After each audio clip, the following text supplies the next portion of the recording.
welcome back to my channel. What am I doing today? Today I am doing Creatuanary.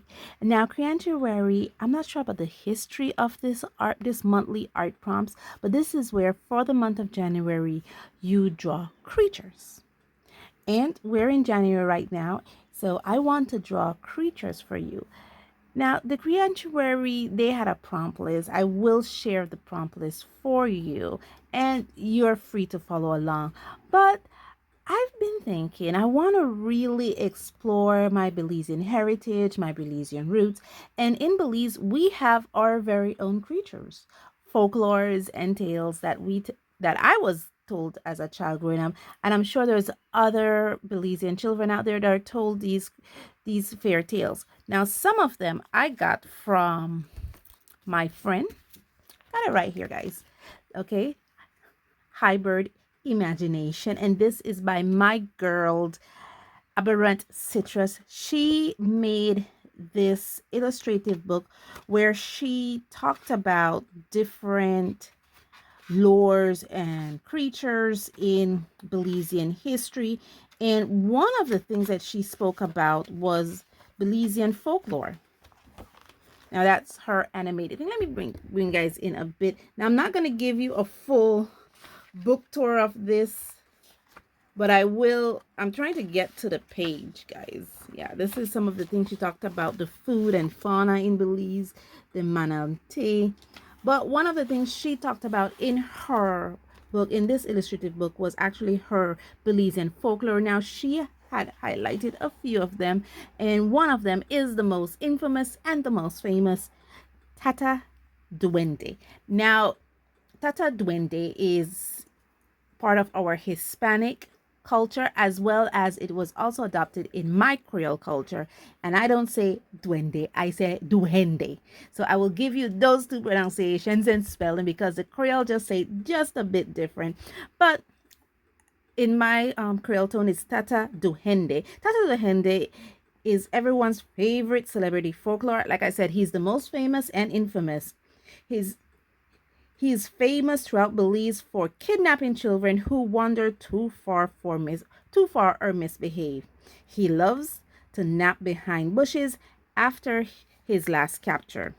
Sometimes you just have to take it slow and get off the grind.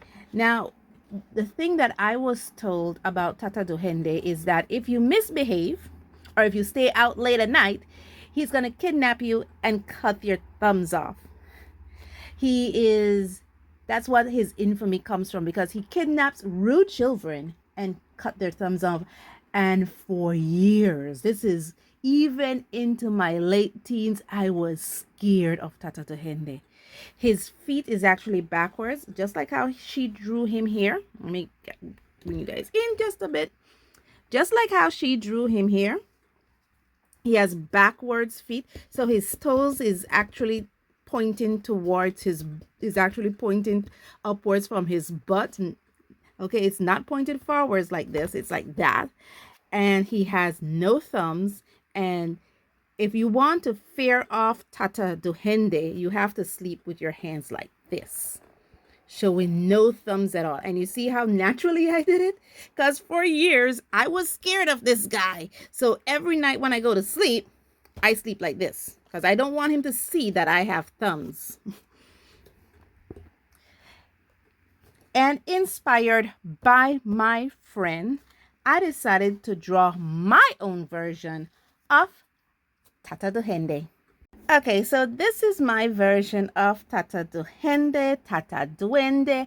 I think there's more duende creatures in the Creole folklore entailed. We could explore those at a different time, but for this January, I really want to explore Tata Duhende. Hey, guess what? You've seen one of my famous, infamous Creole folklore and tale. What is yours? Let me know in the comments below about your own cultural folklore and tales. And if you're an artist, why don't you draw them and tag me on Instagram? So I am going to, now that you know what I'm doing, I'm going to be, and the sun is coming in. Yes, the sun have shifted and it's now coming into my space. But now that you know what I'm doing, I'm going to be rendering this illustration. And if you're a member of my Patreon, especially if you're a member of the paid tier, you have this as a full coloring page for you.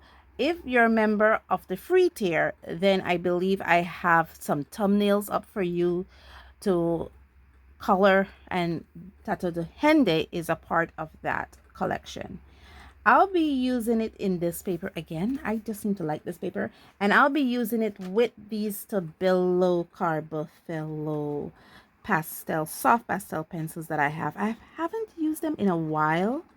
So I think today's a good day for this, especially in this month that I'm exploring pastels and soft pastel. I think it's a good time to bring these out and explore with them and to color Tata Duhende.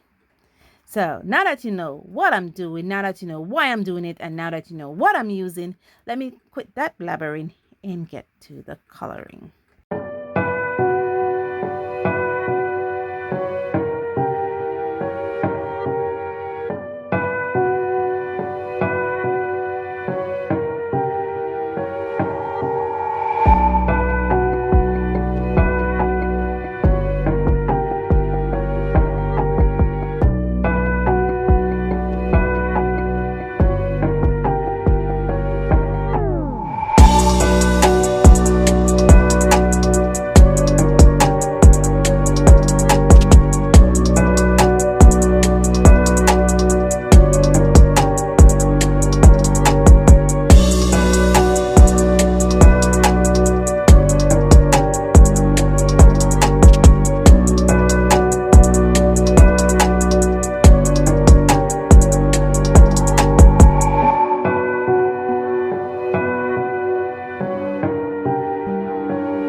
Okay, guys, we are finished. If you're hearing rain in the background, it is raining. But I really like this. What I was struggling with was these blues because my color palette in the Stabilo Carbothello soft pastel pencils is pretty limited, as you can see. So I was struggling with the dark blues a lot. Thankfully, thanks to my amazing art friend out there who did send me some of her extra Carbothello pencils, I was able to largen my set a bit, and I have a bit of variety with them. But I still struggled a little with that blue. I am hoping I did enough here for his outfit to kind of bring him out to the forefront a bit. With that, I made his hair red for that reason, because I wanted him to be the object of this piece. I wanted him to stand out, so I did made his hair red. Uh, Actually, what I learned about Tata Duhende is that he's a goblin-like creature. So in Central American Belizean folklore, he is our goblin. Okay, and so this is our goblin-like creature, and I wanted him to stand out a bit from what an average Central American would look like, because whether we're dark skin or fair skin, it is an anomaly for us to kind of have red hair, but an anomaly in the sense that it's not abnormal, an anomaly in the sense that not all of us have it. So that's what I wanted to bring out and I hope I did him justice. Thank you so much for joining me on this journey. And let me know, I do mean it. I want to know what folklores are there, traditional creatures are there in your culture, and put those in the comments below. And if you want to tell me all about them, I look forward to reading it. And thank you so much for joining me on this journey. And as always, stay safe, stay blessed, and I'll see you in the next one. Bye.